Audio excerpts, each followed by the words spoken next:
All right, so number 4, they give us the equation in standard form here. They give us the A, B, and C. And they want you to find the solutions using the quadratic formula, and then they want you to find the vertex of the parabola as well. First, I'm going to find the vertex by hand, which means you use negative b over 2a to find the x value of the vertex. That'll give you the axis of symmetry. So I'm going to use negative b over 2a, where b is 4 and a is 1, right? So negative 4, negative b over 2a equals negative 4 over 2 times 1, which is negative 2. So that is my x value, right? So I'm going to plug that in to the original equation up here, the x squared plus 4x plus 3. So y equals x squared plus 4x plus 3. I'm going to plug in negative 2 for x on both parts.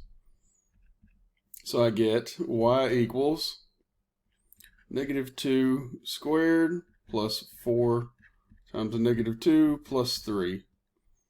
And I get negative 2 squared is 4 minus 8 plus 3, which is 4 plus 3 is 7 minus 8 is negative 1.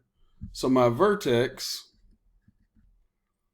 is negative 2, negative 1.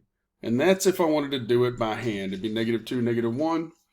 I could also find it in the calculator by just going here and starting a new graph like this. Go to a new graph, and I'm going to write in x squared plus 4x plus 3. And I'm going to graph it. And I can find this vertex. See, the vertex is a minimum on this graph. So what I'm going to do is I'm going to hit menu. And number 6 is analyze your graph and minimum. And when you do that, it's going to bring up these dots like this. And you want to go and click like that on one side. Click right, this little button right here. And then go over and click again. And there's my vertex, negative 2, negative 1. I could have gotten it like that instead of doing it by hand as well. All right. The next thing it wants is it wants to find the solutions using the quadratic formula. You could find the solutions in the calculator, but it specifically said use a quadratic, but I'm going to show you how to find them in the calculator as well. I'm going to go back to the analyze graph again, and I'm going to pick 0, because zeros are solutions. And I'm going to go to that left to right again like that. There's one of them. One of them's at negative 3. I'm going to do menu again, analyze graph 0. And click from there to there, and I get negative 1. So my two solutions are negative 3, 0, and negative 1, 0. So that's what I should get when I do the quadratic formula. So you can check your work like that. So remember, the quadratic formula is x equals negative b plus or minus the square root of b squared minus 4ac over 2a. And you will have this on the test. You don't have to memorize it. So I'm going to plug everything in. So I get x equals negative 4 plus or minus the square root of 4 squared b squared minus 4 times a times 1 times c times 3. All right. Over 2 times 1. All right, and so let's reduce this a little more. Let's work on this inside part right here, inside the radical. So that is negative 4 plus or minus the square root. 4 squared is 16. 4 times 3 times 1 is 12. 16 minus 12 over 2.